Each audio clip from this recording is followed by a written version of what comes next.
दोस्तों नमस्कार, एक बार फिर से आप सभी का स्वागत है। और आज जो हम देखने वाले हैं एक बहुत ही महत्वपूर्ण टॉपिक, जिसका नाम आप देखते होंगे कि क्या नाम से हम जानते हैं उसको, उत्तर प्रदेश विशेष, है ना। और ये ऐसा टॉपिक है, अपने आप में बहुत ही महत्वपूर्ण टॉपिक हो जाता है ये। और चाहे कोई भी एग्ज़ाम हो, जितने भी एग्ज़ाम आप देते हैं, जो भी उत्तर प्रदेश की परीक्षाएं आप कोई भी दे रहे हो, तो उन सब में इसका एक अच्छा खासा सेगमेंट आपको देखने को मिल जाता है। चलिए, तो उत्तर प्रदेश विशेष के संदर्भ में बहुत सारी बातें आती हैं, जो हम क्या है कि सारा, चाहे वो हिस्ट्री हो, चाहे वो ज्योग्राफी हो, चाहे वो पॉलिटिक्स की बातें हो, यानी कि राजनीति विज्ञान की बात कर रहे हो आप, चाहे आप इकोनॉमिक्स की बात कर रहे हो, उन सब टर्म्स को मिला करके जब हम उत्तर प्रदेश किसी एक स्पेसिफिक एरिया के दृष्टि से या उसके दृष्टिकोण में या उसको ध्यान में रखते हुए जब हम पढ़ते हैं, तो हम उस टॉपिक को क्या बोलते हैं, उस क्षेत्र के लिए विशेष। तो जैसे अब हम क्या करेंगे, इन सब कामों के लिए उत्तर प्रदेश को ध्यान में रखते हुए इन सारी चीज़ों को देखेंगे, ठीक है। तो बहुत प्रेसियस वे में देखेंगे। मुझे लगता है कि 8-10 क्लासेस मैक्सिमम इसकी होनी चाहिए, इससे ज़्यादा नहीं होंगी, और इतने में हम लोग कर लेंगे सारी इम्पॉर्टेंट चीज़ों को। तो बिना किसी देरी के चलिए, आज की टॉपिक जो है, आज हम जानेंगे उत्तर प्रदेश का परिचय करेंगे और उससे जुड़ेंगे, थोड़े से उससे रूबरू होंगे, ठीक है। तो बिल्कुल एकदम तैयार हो जाइए। थोड़ी सी अगर आपके पास पेन और एक पेपर हो तो ज़्यादा बेहतर होगा। कुछ चीज़ें आपको जो बहुत इंपॉर्टेंट होंगी उनको थोड़ा सा आप अगर हाईलाइट करते जाएंगे, आप उसको मार्क करते जाएंगे, तो ये आपके लिए आसान हो जाएगा। चलिए, तो फिर शुरू करते हैं उत्तर प्रदेश विशेष के बारे में। सबसे पहली, जब हम किसी भी चीज़ के बारे में बात करते हैं, किसी भी चीज़ के बारे में जब हमारी बात की शुरुआत ही होती है, तो सबसे पहले अगर आपके बारे में मैं बात करूं, तो आपसे कोई क्या पूछ सकता है कि आपकी उम्र क्या है ना। या आपका, अब उम्र जब बात आएगी तो आपका जाहिर सी बात है, वो बात क्या कर रहा है कि आपकी जन्मतिथि क्या है, आपकी जन्मतिथि क्या है। वैसे इससे पहले भी आपका नाम पूछा जाता है ना। पहले नाम पूछा जाएगा, फिर उसके दिमाग में अच्छा आज आपकी एज क्या होगी, फिर वो एज की बात पे आता है। तो सबसे पहले हम यहाँ भी उत्तर प्रदेश जब विशेष की बात कर रहे हैं तो इसी क्रम में चलेंगे, है ना। उसके नामकरण से लेकर के फिर उसके जन्मतिथि वगैरह को भी देख लेंगे कि कब से, यही उसका नामकरण जो है वही उसके जन्मतिथि है, ठीक है। तो उत्तर प्रदेश की जब हम बात करते हैं, याद करिए आप लोग, सन 1836, ये इम्पॉर्टेंट बात होती है कि 1836 से शुरुआती दौर पर काम शुरू होता है उत्तर प्रदेश को एक राज्य के रूप में देखने का। और 1836 में इसका नाम रखा गया उत्तर पश्चिम सीमांत प्रांत, उत्तर पश्चिमी कह लीजिए सीमांत प्रांत। क्या नाम रखा जाता है, उत्तर पश्चिमी सीमांत प्रांत इसका नाम रखा जाता है। सन 1836 में इसका नाम ये पड़ा, ठीक है। फिर ये नाम कुछ समय तक चलता रहा, कुछ समय तक मतलब लंबा चला, 36 से लेकर के करीबन ये 1877 तक ये नाम इसका यही रहा। लेकिन 1877 में इसका नाम दोबारा से बदल दिया गया, और इस बार इसका नाम क्या होता है, उत्तर पश्चिमी सीमांत प्रांत आगरा एवं अवध कह दिया गया। थोड़ा बड़ा लग रहा होगा नाम ना, लेकिन यही था, उत्तर पश्चिमी सीमांत प्रांत आगरा एवं अवध, ये नाम इसका पड़ गया, ठीक है। इसके बाद ये भी नाम कुछ समय तक चला, उत्तर पश्चिमी सीमांत प्रांत आगरा एवं अवध के नाम से, ठीक है। इसके कुछ समय के बाद आप देखिएगा, समय था 1902, यानी कि 1902 का ईस्वी, और 1902 में एक बार फिर से इसका नाम, एक और नाम रखा गया, और इस वक्त कहा गया आगरा एवं अवध का संयुक्त प्रांत नाम रखा गया। क्या नाम रखा गया, आगरा एवं अवध का संयुक्त प्रांत, ठीक है। आगरा एवं अवध का संयुक्त प्रांत इसका नाम कर दिया गया। कब, 1902 में, 1902 में। इसके बाद आप देखिएगा एक लास्ट टाइम एक और बार इसका नाम चेंज होता है, और वो 1937 में, 1937 में। बहुत इंपॉर्टेंट टाइम है 1937 का। अगर आप भारतीय इतिहास को थोड़ा सा रिकॉल करें तो आपको याद होगा कि 1935 में भारत शासन अधिनियम लागू हुआ। ये जो भी 1930 से लेकर के 37 का दशक बहुत सारी घटनाओं का, घटनाक्रम का एक जाल है, ठीक है। 1931 भी बड़ा इंपॉर्टेंट हो जाता है आपका, है ना। इसी तरह से 1931 से उधर ही से देखिएगा आप शुरू हो जाते हैं। फिर गोलमेज सम्मेलन, 3 गोलमेज सम्मेलन हुए। फिर 1935 में ये भारत शासन अधिनियम आता है। फिर 37 में चुनाव हुए थे, बड़ा इंपॉर्टेंट है, 37 में चुनाव होते हैं और कांग्रेस को ठीक ठाक जीत मिली, 6 राज्यों में सरकार बनती है। इसके बाद क्या होता है, 2 ही साल सरकार वो चली थी और इसके बाद क्या होता है कि द्वितीय विश्व युद्ध का आरंभ कर दिया गया और सरकार ने जब द्वितीय विश्व युद्ध में हिस्सा ले लिया तो सारी कांग्रेस की कार्यकारिणी कमेटियों ने कहा कि जो लोग भी जहाँ जहाँ भी विधानसभाओं में हैं सब लोग क्या करें, वहाँ से बाहर आ जाएं, त्यागपत्र दे दें। फिर 2 साल तक वो सरकार चली थी। 1939 में सरकारें गिर गई थी, मतलब उन्होंने साथ छोड़ दिया था सरकार का। ये सारी घटना है। तो 1937 बड़ा महत्व है और 1937 का महत्व उत्तर प्रदेश के लिए भी इसी बात से है कि इसका नाम एक बार फिर से बदला गया और इस बार इसका नाम बदल करके सिर्फ और सिर्फ क्या किया गया, संयुक्त प्रांत कर दिया गया। क्या कहा गया, इसको सिर्फ और सिर्फ कहा गया संयुक्त प्रांत कहा गया 1937 में। ठीक है, इतनी बात अगर आपको समझ में आ गई हो तो इसके बाद अब समस्या ये है कि अब इसका नाम उत्तर प्रदेश कब पड़ा। तो ये 1937 में जब ये नाम संयुक्त प्रांत पड़ा तब से लेकर के ये चलता रहा और हम आज़ाद हो गए। मतलब 1947 में हम 15 अगस्त 1947 को आज़ादी की घोषणा हो जाती है। इसके बावजूद भी इसका नाम संयुक्त प्रांत ही था, लेकिन इसका नाम बदल जाता है उत्तर प्रदेश के रूप में और वो डेट थी 24 जनवरी 1950, 24 ऑफ जनवरी 1950, है ना, 1950 में 24 जनवरी 1950। ध्यान से अगर इस डेट को देखिए 24 जनवरी तो याद करना इतना भी मुश्किल नहीं है, क्योंकि इसी के 2 दिन के बाद क्या है, 26 जनवरी, है ना, 26 जनवरी है ये और 1950। कई मामले में ये याद करने के लिए बड़ा आसान है। एक तो 26 जनवरी से 2 दिन जस्ट पहले उत्तर प्रदेश का नाम रखा गया। 26 जनवरी 1950 इस वजह से भी याद हो सकता है कि संविधान पूर्ण रूप से लागू हुआ, है ना, पूरी तरह से गणतंत्र जो हुए हम ये इसी डेट को मनाते हैं, अपना रिपब्लिक डे हम इसी दिन को मनाते हैं 26 जनवरी के दिन, है ना। और पूरी तरह से संविधान लागू जिस दिन हुआ उससे जस्ट 2 दिन पहले उत्तर प्रदेश का नाम क्या हो गया था, उत्तर प्रदेश पड़ा था। जो संयुक्त प्रांत था उसका नाम पड़ गया उत्तर प्रदेश 24 जनवरी 1950 को। मुझे नहीं लगता कि इसमें किसी को कोई प्रॉब्लम होगी कि 1836 से उसके नामकरण की विकास की यात्रा जो है वो शुरू होती है। 36 में उसका नाम था उत्तर पश्चिमी सीमांत प्रांत हुआ करता था।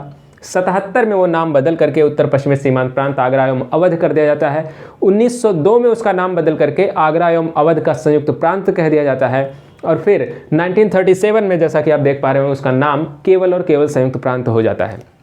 फिर वो चलता है एक लंबे टाइम तक 1950 के वो दशक में, है ना, 1950 के दशक में नहीं बल्कि 24 जनवरी 1950 की एकदम एगुरेट डेट है ये, है ना, 24 जनवरी 1950 को इसका नाम क्या हो जाता है, उत्तर प्रदेश के नाम से जाना जाने लगा ये, और ये तब से लेकर आज तक ये उत्तर प्रदेश के नाम से ही जाना जा रहा है। चलिए थोड़ी सी बात करते हैं कि राजधानियाँ कैसी थी इसकी। तो जब ये 1836 में इसका नाम था उत्तर पश्चिमी सीमांत प्रांत, लखनऊ भी एकाएक राजधानी नहीं बनती है ना, उसके पीछे भी कहानी है।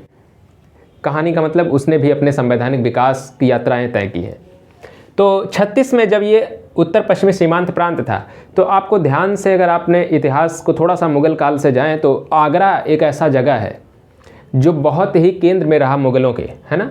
जैसे कि आपने देखा होगा कि अकबर हो चाहे वो शाहजहाँ हो, अकबर हो चाहे वो जहांगीर हो, इन दोनों ने मेनली आगरा से ही शासन किया। शाहजहाँ ने भी कुछ टाइम तक आगरा से शासन किया, बाद में उसने शाहजहानाबाद बसाया था, है ना। इसके बाद जो है उसने आगरा को जो है छोड़ा था, तब जाके शाहजहानाबाद आया था। लेकिन आगरा तब भी बड़ा इम्पोर्टेंट था और यही उत्तर प्रदेश की राजधानी था उस वक्त। मैं उत्तर प्रदेश क्यों लिख रहा हूँ, तो जब ये था उत्तर पश्चिमी सीमांत प्रांत इसका नाम था, तो शुरुआती दौर में आगरा नाम था इसका। क्या नाम था, आगरा। कब, 1836 में जब उत्तर पश्चिम सीमांत प्रांत इसका नाम हुआ करता था तो इसकी राजधानी हुआ करती थी आगरा। ठीक है, फिर इसके बाद ये कुछ टाइम तक आगरा राजधानी रही। मैं इसको एक साइड में लिख देता हूँ, यहाँ लिखता हूँ, ठीक है। आगरा का विकास कैसे होता है देखिए, 1836 यहाँ लिख देता हूँ। 1836 में राजधानी क्या थी, आगरा राजधानी हुआ करती थी और ये चलती गई। और ये देखिएगा 1836 में इसका नाम क्या था, ये आपको यहाँ सामने दिख रहा होगा कि उत्तर पश्चिम सीमांत प्रांत था। इसके बाद इसका नाम बदलता है 1877 में, लेकिन राजधानी उससे पहले ही बदल दी जाती है। कब बदल दी जाती है, जब 1857 का विद्रोह आपका होता है। 1857 का विद्रोह हुआ, उसी के अगले वर्ष 1858 में, याद होगा आपको कि भारत शासन अधिनियम भी आता है 1858 का, है ना। उसी में जो है इसका नाम भी बदला गया और क्या नाम रखा गया फिर 1858, ये आपके लिए इंपॉर्टेंट हो जाता है। 1858 क्या नाम रखा गया, अब ये कहाँ मतलब राजधानी गई, प्रयागराज चली गई। 1858 में राजधानी चली जाती है प्रयागराज। फिर ये 1858 से राजधानी चलती चली जा रही थी, और ये कब तक गई राजधानी, आप ध्यान से देखिएगा तो ये राजधानी 1921 तक रहा। 1921 तक पूर्ण रूप से राजधानी था, लेकिन 1921 में लखनऊ को आंशिक रूप से राजधानी का दर्जा दिया गया। लखनऊ यहाँ लिखिए कि लखनऊ बनी राजधानी, लेकिन ये पूर्ण राजधानी अभी भी नहीं थी। मतलब पूर्ण राजधानी का मतलब क्या होता है, सारा राजधानी का जो केंद्रीकरण है, सारा काम जो है वो वहीं पे हो रहा हो, लेकिन यहाँ पर लखनऊ आंशिक रूप से राजधानी बनती है, पूर्ण राजधानी का दर्जा नहीं दिया गया। इसका मतलब प्रयागराज अभी भी राजधानी से ख़त्म नहीं हुआ था एकदम से, बहुत सारे काम प्रयागराज में भी होते थे, लेकिन उसके साथ साथ थोड़ी बहुत आंशिक राजधानी का दर्जा लखनऊ को भी दे दिया गया। और फिर अंत में 1935 यहाँ पर आप देखिएगा कि 1935 में लखनऊ पूर्णकालिक राजधानी बन गई।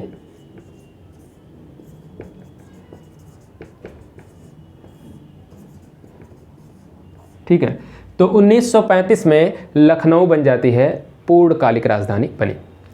राजधानी तक किसी को कोई प्रॉब्लम मुझे नहीं लगता है कि होनी चाहिए। अगर किसी को कोई डाउट है तो वो कमेंट बॉक्स में लिख सकता है, हम लोग उसको देख लेंगे। ठीक है, उस पर बात कर लेंगे। 1836 में आगरा, 58 में प्रयागराज, 1921 में लखनऊ आंशिक रूप से राजधानी बनी, 1935 में लखनऊ पूर्ण रूप से राजधानी का उसको दर्जा दे दिया गया। इतनी बात क्लियर हो गई, तो अब मैं इसको हटाता हूं और अब आगे हम बात करते हैं। चलिए, ये तो बात हो गई राजधानियों की। अब अगर उत्तर प्रदेश की बात करें कि उत्तर प्रदेश अब इसका नाम हो गया है, तो अब अगर उत्तर प्रदेश की बात कर रहे हैं हम, तो उसमें हमारे सामने बहुत सारी बातें होती हैं जानने के लिए। जैसे अगर एक बात करें कि उत्तर प्रदेश, जैसे कभी कभी आप एग्जाम में देखते होंगे ना, क्वेश्चन ऐसे भी जाता है कि किस किस के साथ सीमा साझा करता है ना उत्तर प्रदेश। तो अगर हम उत्तर प्रदेश का एक रफली थोड़ा सा मैप अगर देखें, मतलब मैं बहुत अच्छा चित्रकार तो नहीं हूँ,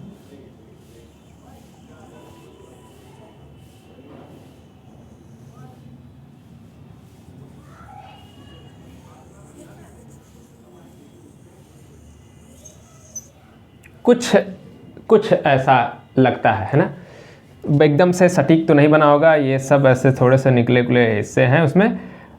ये मैंने एक कोशिश की है। ठीक है, आपको अगर ठीक लग रहा है तो अच्छी बात है। कुछ इस तरह से उत्तर प्रदेश का ये मैप देखने को आपको मिल जाता है ना। अब देख सकते हैं कि उत्तर प्रदेश में कुल कितने ज़िले हैं वर्तमान में देखेंगे तो उत्तर प्रदेश के कितने ज़िले हैं।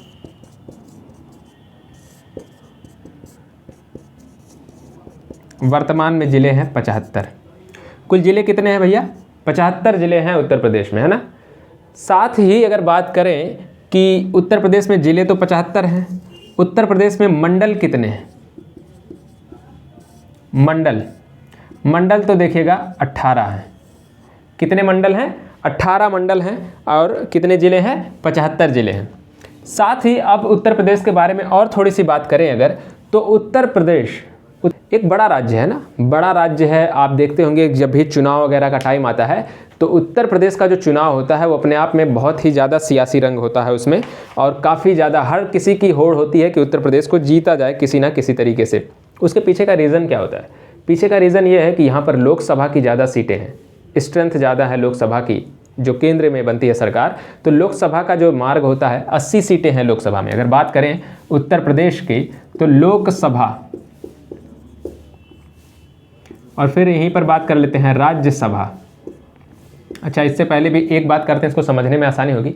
जब हम आज़ाद हुए थे तो हमने जब संविधान बनाया तो हमने जो चुनाव की प्रक्रिया थी, या जो हमने अपना संवैधानिक ढांचा जो तैयार किया, हम अपने देश का जो ढांचा तैयार कर रहे थे, उसमें हमने कौन सी प्रणाली अपनाई। हमने जो प्रणाली अपनाई थी ना, वो संसदीय प्रणाली थी। कौन सी प्रणाली थी वो, संसदीय प्रणाली।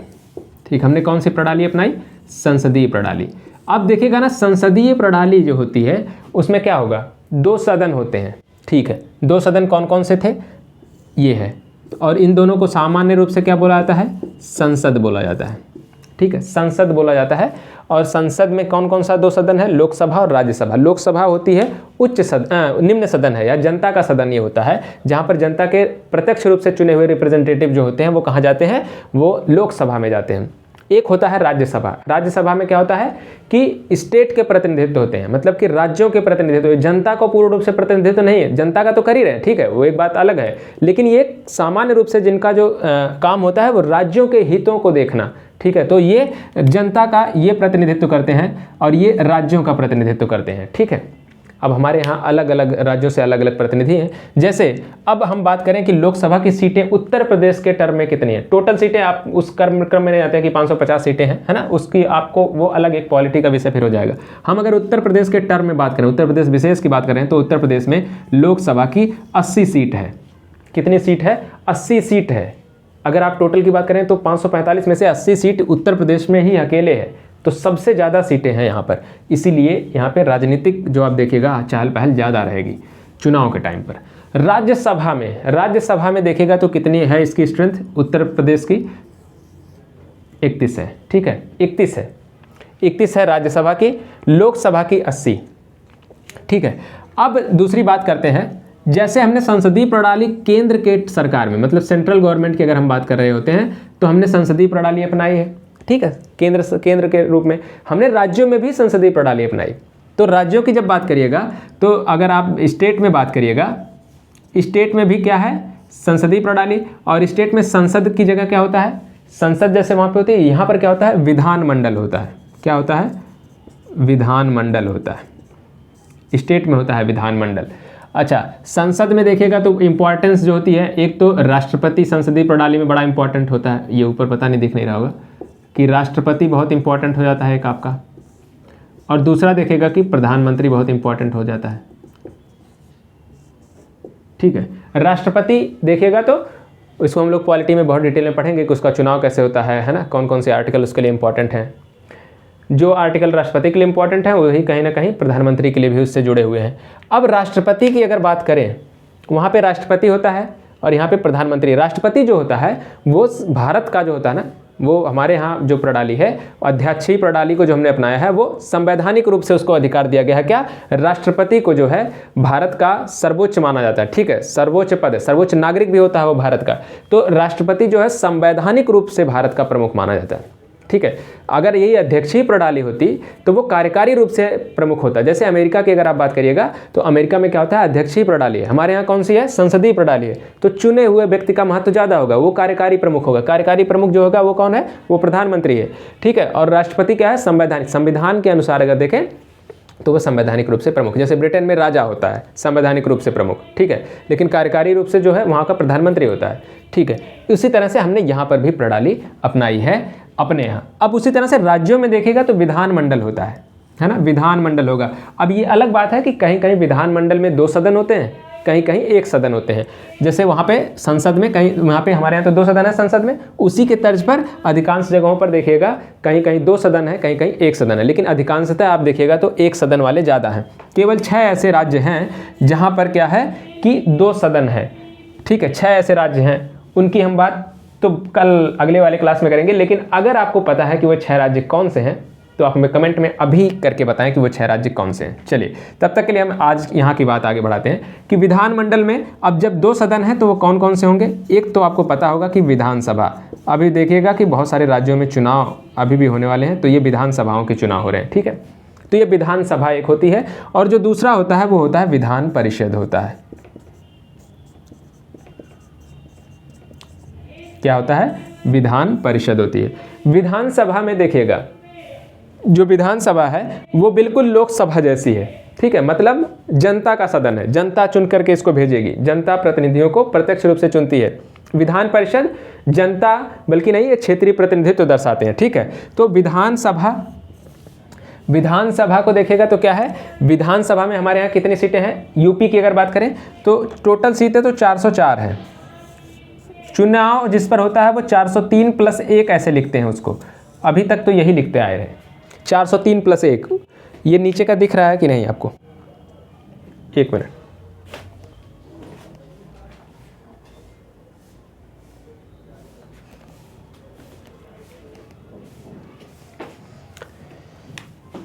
(403 + 1) ये अगर थोड़ा सा दिख ना रहा हो तो थोड़ा सा ऊपर लिख देते हैं। 403 + 1 सीट ऐसे होती है। अब ये जो 403 है ना, प्रत्यक्ष रूप से चुनी जाती है। एक सीट जो होती है ना, वो राज्यपाल मनोनीत करता है। किसको? एंग्लो इंडियन का अब तक का होता था, लेकिन अब इसको जो है समाप्त कर दिया गया फिलहाल के लिए, एंग्लो इंडियन वाला जो आरक्षण की बात थी। चलिए, फिलहाल के लिए कुल टोटल स्ट्रेंथ फिर भी 404 है अभी, ठीक है। 403 उनमें से, जिसमें से प्रत्यक्ष रूप से चुने जाते हैं, ठीक।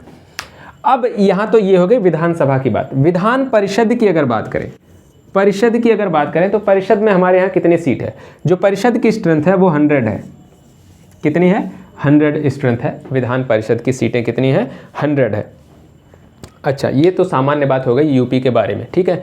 हमने द्विसदनात्मक प्रणाली हमारे यहाँ उत्तर प्रदेश में दोनों है, देखो विधानसभा भी है, विधान परिषद भी है, तो 2 सदनात्मक प्रणाली हम चला रहे हैं, ठीक है। 404 सीटें हैं, 403 चुनाव होता है जिस पर के चुने जाते हैं, प्रत्यक्ष रूप से लड़ते हैं, ठीक है, जनता चुनती है। एक एंग्लो इंडियन का हुआ करता था, अब वो समाप्त हो गया है, अमेंडमेंट हुआ। तो ये भी आप हमें कमेंट करके बताइए कि वो अमेंडमेंट कौन सा था? अभी हाल फिलहाल में हुआ है, जस्ट इसी पिछले सत्र में।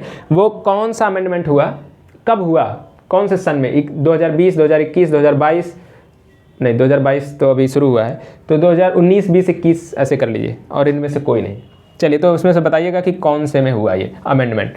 तो 403 सीटें प्रमुख रूप से, विधान परिषद में 100 सीटें, राज्यसभा में 31 सीट है, लोकसभा की स्ट्रेंथ यूपी के टर्म में कितनी है? 80 है, ठीक है। इतनी सारी बातें आपको मुझे लग रहा है क्लियर हो गई। कितने हमारे यहाँ जिले हैं? 75 जिले हैं। मंडल कितने हैं? 18 मंडल हैं। मंडलों की बात अभी हम थोड़ा सा और करेंगे, उसमें जानेंगे कौन कौन से बड़े मंडल हैं, कौन कौन से छोटे मंडल हैं, और 18 मंडलों के नाम कौन कौन से हैं। एक नज़र में अगर वो आपको याद आ जाता है तो ठीक है, नहीं तो धीरे धीरे याद हो ही जाएगा, और नहीं भी याद होता है तो कोई दिक्कत नहीं है। कम से कम आप विकल्प जब आपके सामने होंगे तो वो बातें याद आ जाएंगी, अगर आपने ईमानदारी के साथ 1-2 बार पढ़ लिया होगा तो। चलिए, तो हम बात करना है क्या, उससे पहले कि विधानमंडल ब्लॉकों वगैरह की बात करें, उत्तर प्रदेश के बारे में थोड़ी सी विविध जानकारी लेते हैं, जो सामान्य जानकारी है उत्तर प्रदेश के बारे में। जैसे कभी कभी आपने एग्जाम में देखा क्या कि आपसे कभी पूछा गया हो कि भाई उत्तर प्रदेश का राजकीय पशु क्या है ना, उत्तर प्रदेश का राजकीय चिन्ह क्या है। ये सारी बातें जो आती हैं ऐसे भी आती हैं। इसको करेंगे, इसको भी करेंगे। थोड़ा सा एक बात और जान लेते हैं कि कुछ समय पहले, है ना, जब उत्तर प्रदेश का जन्म हुआ एक तरह से उत्तर प्रदेश के रूप में, 24 जनवरी 1950 का वो डेट है ना, 24 जनवरी 1950 को इसका ये नाम पड़ा उत्तर प्रदेश। अब आपको पता होगा कि ये 1950 के बाद जब भारत आज़ाद हुआ, है ना, हमने पूरी तरह से संविधान लागू हुआ, 1951 से ही साउथ इंडिया में एक मांग आपको बहुत तेज़ी से उठी, जिसमें राज्यों के पुनर्गठन की बात की गई भाषा के आधार पर, है ना। बहुत विवाद चला उस पर, काफ़ी कई सारी फजल कमेटी बनी, है ना, और फिर इसी में देखिएगा कि फजल आयोग मतलब बना था, और इसी तरह से नेहरू और जो उनकी पट्टाभी सीतारमैया, सरदार पटेल की जो कमेटी बनी थी, वो कई सारी कमेटियां बनाई गई, है ना। लेकिन परिणाम लास्टतः क्या हुआ कि भाषा को आधार बनाया गया, लेकिन ऐसा नहीं कहा गया कि एक राज्य, वो मांग जो उनकी हुआ करती थी, एक राज्य एक भाषा की मांग हुआ करती थी। हालांकि इस बात को नकार दिया गया, लेकिन भाषा के आधार पर फिर भी वो विभाजन किया गया, ठीक है। तो इस क्रम में पहला राज्य बना था केरल। फिलहाल हम उस बहस में नहीं जा रहे हैं अभी, क्योंकि वो फिर पूरी तरह से कोर पॉलिटिक्स हो जाएगी, तो उसको हटाते हैं अभी हम बात यहाँ करते हैं उत्तर प्रदेश की। तो उत्तर प्रदेश की हम बात गठन की कर रहे हैं, पुनर्गठन की कर रहे हैं। तो उत्तर प्रदेश का भी क्या कभी पुनर्गठन हुआ? हाँ, वो डेट आपके लिए बहुत इंपॉर्टेंट है कि पुनर्गठन उत्तर प्रदेश का कब हुआ। 1 नवंबर की डेट है 1956, है ना, ये आप याद कर लीजिए, 1 नवंबर 1956, ये इम्पॉर्टेंट है और ये भी इम्पॉर्टेंट है। ये दोनों इम्पॉर्टेंट हैं कि 24 जनवरी 1950 को उसका ये नाम पड़ा था, और 1 नवंबर 1956 को उत्तर प्रदेश का पुनर्गठन हुआ। ये चला, कुछ समय तक चला, फिर एक दौर में हम पहुंच गए, वो दौर था सन 2000 का। कौन सा दौर था? सन 2000 का। और यहाँ पर हम जब पहुँचे तो हमने देखा कि उत्तर प्रदेश को एक विभाजन के स्तर पर देखना पड़ा। इसका विभाजन हुआ, उत्तर प्रदेश का विभाजन हुआ कब? 2000 में, है ना। वो डेट आपको अगर एग्जैक्ट डेट चाहिए तो वो डेट थी 9 नवंबर सन 2000। यही डेट है वो, जब उत्तर प्रदेश का विभाजन हुआ। और कौन सा एक नया राज्य बना? वो राज्य बनता है, यहाँ कहीं वो राज्य था, ऐसे लगा हुआ करता था, यहाँ से कट करके गया, उत्तराखंड था। क्या था? उत्तराखंड था, है ना। ये बना उत्तराखंड, मतलब जो उत्तरांचल का हिस्सा था हमारा, वो कट करके गया, जो आज किस नाम से जाना जाता है? उत्तराखंड के नाम से। कब विभाजन हुआ था? 9 नवंबर सन 2000 को। देखिएगा कि यहाँ से कुल 13 जिले कट करके गए थे। है ना, 13 ज़िले कटे थे और वो जाकर के उत्तरांचल में शामिल हुए। ऊपर दिख नहीं रहा है क्या शायद, चलिए फिलहाल 13 ज़िले थे ये, और ये 13 ज़िले कट करके गए थे यूपी से। ठीक है, इतनी सारी बात आपको समझ में आ गई कि उत्तरांचल बन गया, माने उत्तराखंड बना। पहले वो उत्तरांचल था, फिर उत्तराखंड उसका नाम किया गया, उसमें भी अब वो उत्तराखंड वाले पढ़ लेंगे जब हम उत्तराखंड कभी अगर पढ़ रहे होते तो। चलिए इतनी बात अगर आपको क्लियर हो गई है तो अब थोड़ी सी और बातें जान लेते हैं। उत्तर प्रदेश चूँकि बड़ा राज्य है ना, जैसे भारत एक बहुत बड़ा विशाल देश है और अलग अलग जो है विविधताएँ हैं, अलग अलग भाषाएँ हैं, है ना, अलग अलग संस्कृतियाँ हैं। तो यूपी में भी, तो यूपी कम से कम समझिए 22 करोड़ इस टाइम, तो वर्तमान में अगर जनगणना हो गई होती तो मुझे लग रहा है कि अभी 25 करोड़ के आसपास की जनसंख्या होगी हमारी। अभी वर्तमान की जनसंख्या हमारी कितनी, करीबन 25 करोड़ के आसपास होगी, है ना। फिलहाल के लिए बात ये करते हैं कि उत्तर प्रदेश को जब आप देखते हैं तो इसकी भी कोई अपनी भाषा, संस्कृति, है ना, ये सब होंगी। बहुत सारी चीज़ें हैं जिसको हम आगे पढ़ेंगे, नृत्य वगैरह, इसके संगीत वगैरह, उसको हम आगे पढ़ेंगे अगली क्लासों में, जनजातियों को, इन सब चीज़ों को हम आगे पढ़ेंगे। फिलहाल के लिए भी देखते हैं इसकी भाषा के बारे में। भाषा, तो राज्यों की भाषा को जो प्रमुखता दी जाती है उसको राजभाषा कहा जाता है। तो उत्तर प्रदेश की राजभाषा की बात कर रहे हैं। अब देखिएगा कि उत्तर प्रदेश में ना 2 भाषाओं को राजभाषा का दर्जा दिया गया है। एक कौन सी थी, एक है हिंदी और एक है उर्दू। हिंदी और उर्दू 2 राजभाषा है। ठीक है, कौन सी, हिंदी और एक है उर्दू। पहले हिंदी की बात करते हैं। हिंदी चूँकि हमने पहले लिखा है तो कभी कभी आपसे अगर ये पूछे कि उत्तर प्रदेश की प्रथम राजभाषा कौन सी है तो पहले कौन है, हिंदी है, बाद में उर्दू मैंने लिखा है, बाद में उर्दू है। ऐसा क्यों है वो भी मैं बताता हूँ आपको कि पहले हिंदी को मान्यता मिली, कब मिली।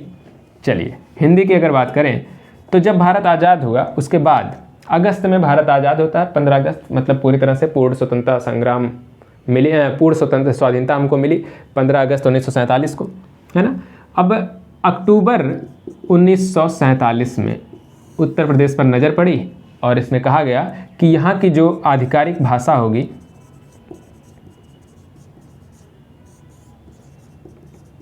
आधिकारिक भाषा की घोषणा की जाती है ना। और वो कौन सी भाषा को बनाया गया आधिकारिक भाषा, हिंदी। घोषणा हुई, ठीक है। घोषणा करना, लागू करना 2 अलग अलग पहलू हैं, ठीक है। एक होती है जैसे आज अभी सर्कुलर जारी हो जाए कि फलाने वैकेंसी आपकी आने वाली है, ये इसकी घोषणा है। फलाने वैकेंसी इस दिन आ जाएगी या इस दिन से आप फॉर्म भर पाएंगे, मतलब वो प्रक्रिया की शुरुआत है, ठीक है। तो 2 अलग अलग चीज़ें हैं। तो यहाँ पे घोषणा हो गई कि अक्टूबर 1947 में ये घोषणा कर दी गई कि उसकी आधिकारिक भाषा क्या होगी उत्तर प्रदेश की, वो हिंदी है, ठीक है। लेकिन लागू अभी नहीं हुई। वो जैसे ना होता है कभी कभी भारत में देखेगा बहुत सारी बातों के लिए, छोटी छोटी बातों के लिए हमें कानून बनाना पड़ता है कि ये काम करना है आपको, तब जा करके हमको समझ अच्छा ऐसा भी करना होता है। उससे पहले हमको पता ही नहीं होता है कि ये भी हमारा एक काम है ना। तो बहुत सारी बातें बतानी पड़ती। तो जैसे क्या हुआ कि ये तो घोषणा हुई अक्टूबर 1947 में। फिर देखिएगा कि 26 जनवरी, ये डेट फिर से आपको याद ही हो जाएगी, 26 जनवरी का दिन है। 26 जनवरी 1968 में, यहाँ नीचे लिख देते हैं नहीं तो आपको मात्रा का प्रॉब्लम हो सकती है। चलिए यहाँ इसको मिटा देते हैं। 1968, कब, 26 जनवरी 1968 को कहा गया फिर से कि 26 जनवरी 1968 को कहा गया क्या, इस दिन से जो होगा क्या होगा कि कह सकते हैं कि अनिवार्य कर दी गई, है ना। इसको प्रयोग करना हर एक कार्यालय में, हर एक सरकारी संस्थानों में इस हिंदी भाषा के प्रयोग को अनिवार्य कर दिया गया, ठीक है। तो यहाँ से इसकी वैधता बढ़ी, ठीक है, इसकी वैधता इसकी बढ़ी, इसमें वजन आया इस बात में।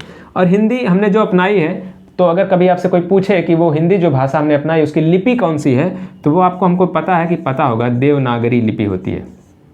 कौन सी लिपि है, देवनागरी, ठीक है। देवनागरी लिपि है हिंदी की, जो हमने भाषा हिंदी अपनाई है उसकी देवनागरी लिपि हम इसको प्रयोग करते हैं, ठीक है। तो 1968, 26 जनवरी 1968 का दिन आपको याद होना चाहिए कि इसी दिन से हिंदी हमारी भाषा को जो है अनिवार्य कर दिया गया, अनिवार्य रूप से लागू किया गया। कब, 26 जनवरी 1968 को। चलिए उर्दू के बारे में जान लेते हैं। उर्दू के बारे में इतना जानना है कि इसके बाद उर्दू को भी आधिकारिक रूप से राजभाषा का दर्जा दिया गया। और वो कब दिया गया, उर्दू को 1989 में, तकरीबन 68 से 21 साल के बाद उर्दू को। तो उर्दू को सेकंड प्रायोरिटी पे रखा गया, दूसरी भाषा बनी तो ये जो है हमारी द्वितीय राजभाषा है। पहले कौन बनी थी? हिंदी बनी थी। ये हमारी द्वितीय राजभाषा है। तो अगर आपसे कभी पूछे कि उत्तर प्रदेश की प्रथम राजभाषा कौन सी है या उत्तर प्रदेश की द्वितीय राजभाषा कौन सी है, तो मुझे नहीं लगता कि अब कोई कन्फ्यूज़न होना है कि कौन सी पहली है कौन सी दूसरी है। ठीक है, चलिए, तो भाषा की बात हो गई। कुछ और बातों को कर लेते हैं। जैसे उत्तर प्रदेश की अगर बात कर रहे हैं, उत्तर प्रदेश की भाषा की बात हो गई। अब उत्तर प्रदेश का राजकीय पशु क्या है? ठीक है, इसी तरह से राजकीय पक्षी क्या है? ठीक है, इसी तरह से राजकीय वृक्ष क्या है? इसी तरह से राजकीय वृक्ष हो गया तो पुष्प क्या है ना? इसी तरह से एक हो सकता है कि राजकीय, यहाँ लिख देते हैं, चिन्ह क्या है? चलिए, 5 बातें इंपॉर्टेंट हैं, ये पांचों इंपॉर्टेंट हैं अपने आप में। एक, इसको आप ध्यान से देखिएगा कि यहाँ से क्वेश्चन एक आध बन जाते हैं। ठीक है, राजकीय पशु क्या है? बहुत इंपॉर्टेंट है, 12 सिंघा।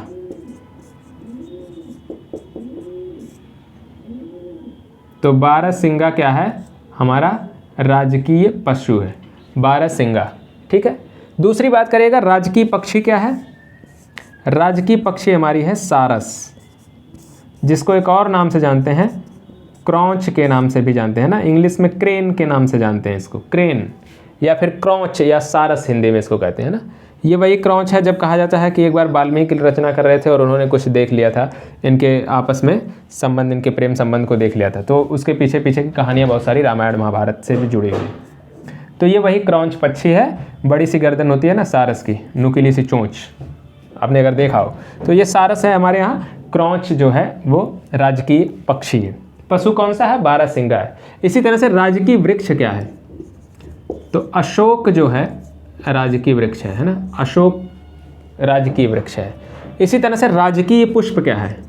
अब ऐसा मत सोचिएगा कि अशोक राजकीय वृक्ष है तो उसी का फूल होगा, नहीं, अशोक नहीं है। राजकीय पुष्प जो है वो पलाश है।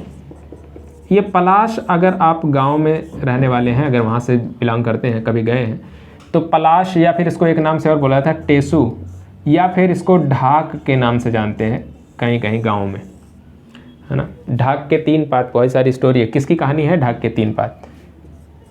चलिए, पलाश, टेसू और ढाक, ये 3 नाम इसके हैं। आप पलाश याद रख लीजिए, ज़्यादातर आपको पलाश देखने को मिलेगा ऑप्शन में, या फिर टेसू भी देखने को मिल सकता है, थोड़ा सा फंसाने की कोशिश करेगा अगर।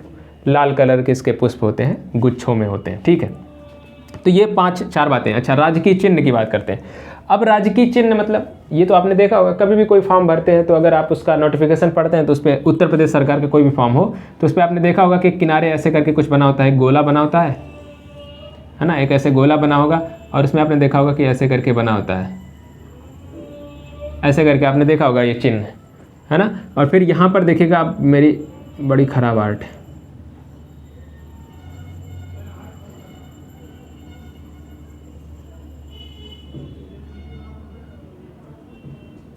ये मछली है फिलहाल, मतलब कुछ आपको और लग रही है तो मैं उसके लिए मैं क्या कर सकता हूँ, मैं बहुत ख़राब है चित्र।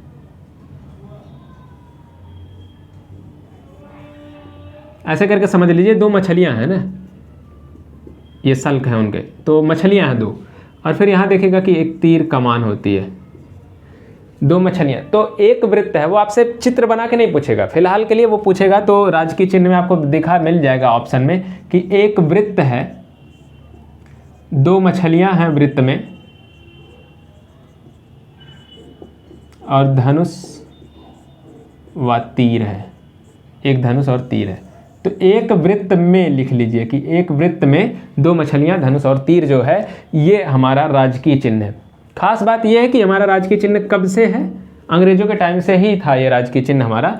1938 में इसे राजकीय चिन्ह की स्वीकृति दी गई थी, इसी चिन्ह को, और ये तब से लेकर के आज तक 1938 से लेकर के 1938 बहुत फेमस है ना, हरिपुरी अधिवेशन, त्रिपुरी अधिवेशन, दोनों में से कौन सा हुआ था? हरिपुरी हुआ था या त्रिपुरी था 1938 में? चलिए इसको बताइएगा आप लोग। 1938 में ये राजकीय चिन्ह मतलब इसको दर्जा दिया गया और यही रखा गया तब से लेकर के ये राजकीय चिन्ह हम इसे देख पाते हैं। ठीक है, इतनी बातों में किसी को कोई कन्फ्यूजन नहीं होगा। चलिए अब आगे बढ़ते हैं और अब देखते हैं कि पहले तो आज यही देख लेते हैं कि इसका जो है वो क्या है।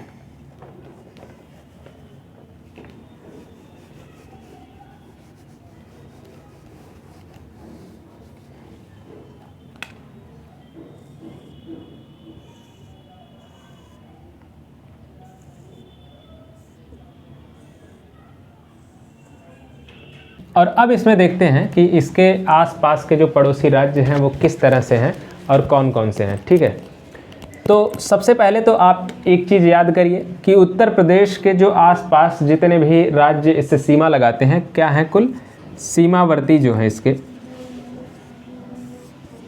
सीमावर्ती राज्य व यूटी का मतलब है यूनियन टेरिटरी यानी केंद्र शासित प्रदेश। अब वो उसमें बड़ा सा लिखना पड़ेगा केंद्र शासित प्रदेश, इसलिए यूटी लिख देता हूँ मैं।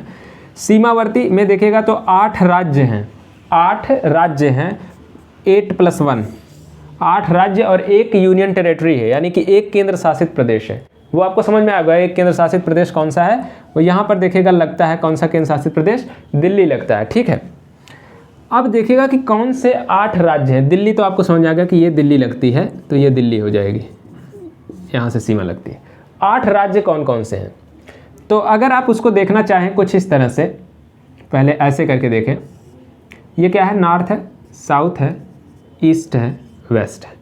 नॉर्थ में कौन कौन से राज्य इसके साथ लगते हैं, अगर ये आपसे कभी कोई पूछे तो याद रखिएगा कि एक कौन सा आपका है, यहाँ से कट करके कौन सा अलग हुआ, उत्तराखंड अलग हुआ, तो वो उत्तर में तो लगता ही है, तो उत्तर में उत्तराखंड लगता है।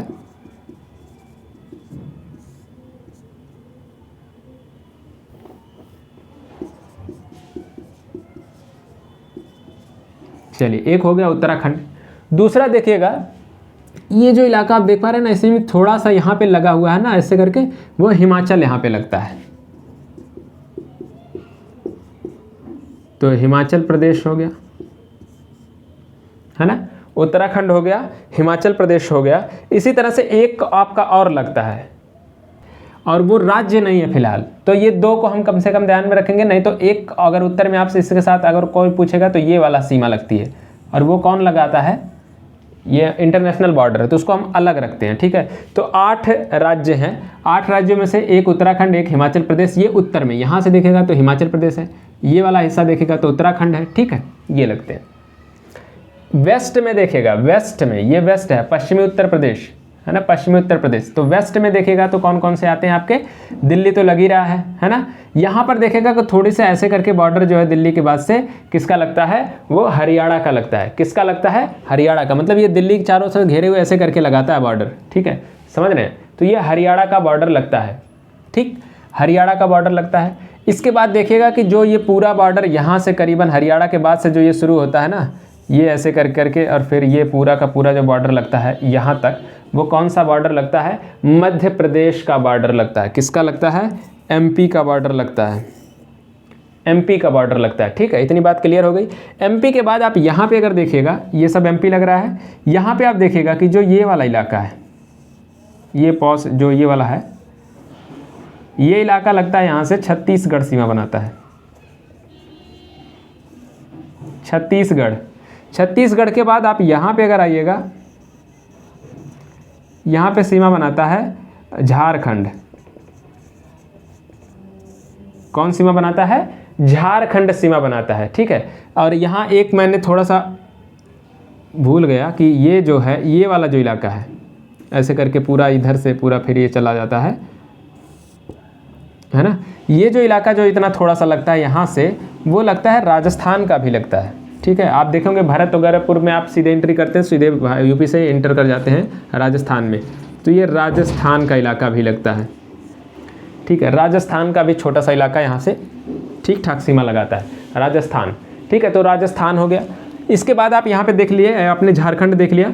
इसके बाद जो ये वाला इलाका है, ये पूरा हिस्सा है, वो किसके साथ सीमा बनाता है, वो आपका बनाता है बिहार के साथ सीमा बनाता है। किसके साथ सीमा बनाता है, बिहार के साथ।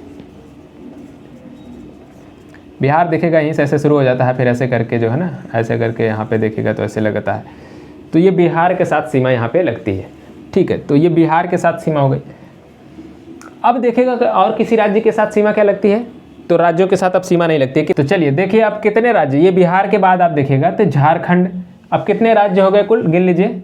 बिहार हो गया, झारखंड हो गया, छत्तीसगढ़ हो गया 3, मध्य प्रदेश हो गया 4, है ना।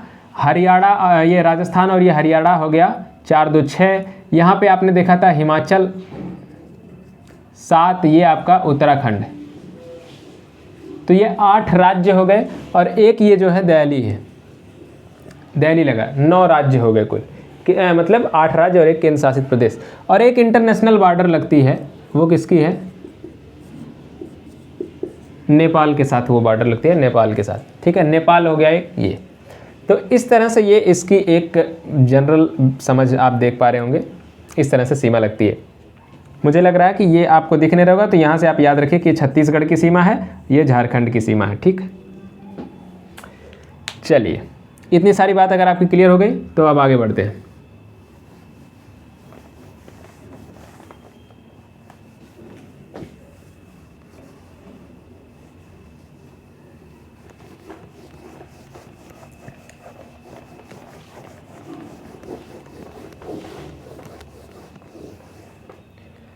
चलिए तो देखते हैं अब कि जो किसी भी देश में आप जाइएगा तो उसमें देखेगा कि जो भी उसकी राष्ट्रीय राजधानी होती है ना, जो भी उसकी राजधानी, किसी भी देश की हम बात कर रहे हैं, कंट्री की, किसी भी कंट्री में आप देखेगा जो उसकी राजधानी होगी उसके आसपास, सपोज करिए कि अगर ये राजधानी का हिस्सा है ये, तो इसके आसपास के चारों साइड में ना, कुछ एक एरिया तक चारों साइड में क्या होता है, विकास किया जाता है, उन क्षेत्रों को विकसित किया जाता है, और वो उसी राष्ट्रीय राजधानी क्षेत्र के कार्यक्रम के तहत किया जाता है। और इस जो पूरे क्षेत्र को फिर क्या बोला जाता है, NCR बोला जाता है ना। इसको क्या मतलब होगा इसका, नेशनल कैपिटल रीजन कहा जाता है। अगर इसको हिंदी में जानिए तो राष्ट्रीय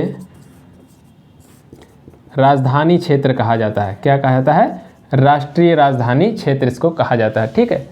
अब देखिएगा कि यूपी से दिल्ली लगा हुआ है, तो जाहिर सी बात है कि यूपी के भी कुछ क्षेत्र होंगे जो राष्ट्रीय राजधानी क्षेत्र में आते होंगे। अब वो कौन कौन से क्षेत्र हैं जो राष्ट्रीय राजधानी क्षेत्र में सम्मिलित हैं, तो सबसे पहले तो ये जानिए कि यूपी के देखेगा तो 8 जिले हैं वर्तमान में जो राष्ट्रीय राजधानी क्षेत्र में शामिल हैं। और उन 8 जिलों का नाम अगर आप देखिएगा तो कौन कौन से हैं, मेरठ, गाजियाबाद, बागपत, ठीक है, और इसी तरह से है बुलंदशहर, हापुड़, शामली, कितने हो गए, गौतम बुद्ध नगर,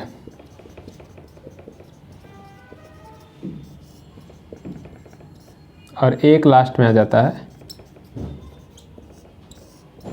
मुजफ्फरनगर। 8 हो गए, 8 हो गए, ठीक है। मेरठ, गाजियाबाद, बागपत, बुलंदशहर, हापुड़, शामली, गौतम बुद्ध नगर, मुजफ्फरनगर, ये 8 ज़िले हैं जो उत्तर प्रदेश के ज़िले हैं, जो वर्तमान में किस में आते हैं, NCR के रीजन में आते हैं, नेशनल कैपिटल रीजन में आते हैं, ठीक है। तो ये कभी भी आपसे पूछा जा सकता है, या तो आपसे पूछेगा निम्नलिखित में से कौन सा जिला राष्ट्रीय राजधानी क्षेत्र में शामिल है, या फिर पूछ लेगा कि कौन सा राष्ट्रीय राजधानी क्षेत्र में शामिल नहीं है, इन्हीं में से चुन लेना होगा आपको। अब देखिए ये 8 हैं जो वर्तमान में शामिल हैं। 4 ऐसे ज़िले हैं, इसको मैं मिटा देता हूँ, चलिए अच्छा रहने देता हूँ। 8 ये हैं, ठीक है। 4 ऐसे भी ज़िले हैं जो प्रस्तावित हैं, जो आगे चल करके शामिल जिन्हें किया जा सकता है। तो 4 ज़िले, 4 प्रस्तावित ज़िले भी हैं, मतलब जिन्हें कहा जा रहा है कि इन्हें शामिल किया जा सकता है, अभी भी शामिल नहीं किया गया है, अभी तक मतलब शामिल नहीं किया गया है। तो कौन कौन से हैं, एक तो है अलीगढ़, दूसरा है मथुरा, तीसरा है हाथरस, ठीक है। अलीगढ़, मथुरा, हाथरस, और एक देखिए सहारनपुर, अच्छा उसमें ठीक है, सहारनपुर नहीं लिखा मैंने उसमें, सहारनपुर एक, ठीक है। अलीगढ़, मथुरा, हाथरस और सहारनपुर, ये 4 ज़िले ऐसे हैं जिन्हें भविष्य में शामिल किया जा सकता है, प्रस्तावित हैं, अभी वो पेंडिंग में है। ठीक है, तो फिलहाल के लिए ये नाम बहुत इंपॉर्टेंट हैं 8, और कम से कम इनको तो आप ज़रूर याद रखिए, क्योंकि ये भी सीमावर्ती क्षेत्र हैं सब। और ऐसा आपको लग सकता है कि हाँ, कहीं आपसे पूछा कि निम्नलिखित में से कौन सा शामिल नहीं है, और ये 3 नाम यहाँ से दिया और 1 नाम यहाँ से उठा करके दे दिया, तो हो सकता है कि कन्फ्यूज़न हो जाए कि सहारनपुर है कि नहीं है उसमें। तो ये याद रखिए कि अभी तक ये शामिल नहीं है, ये प्रस्तावित ज़िले हैं और ये जो हैं वो शामिल किए जा चुके हैं। ठीक है, तो चलिए आज के लिए इतना ही रखते हैं। मुझे लगता है कि एक ही दिन में बहुत सारा ज़्यादा अगर पढ़ लेंगे तो बहुत ज़्यादा एक ही में सब झोल हो जाएगा ना, तो इससे अच्छा नहीं होगा। चलिए फिलहाल आज के लिए इतना ही, और फिर मिलते हैं आपसे कल। तब तक के लिए जो है आप देखते रहिए, और अगर आपको वीडियो पसंद आ रही हो तो चैनल को सब्सक्राइब जरूर करें और अपने दोस्तों के साथ शेयर करिए जिन्हें शायद इसके मदद मिल सकती है। ठीक है।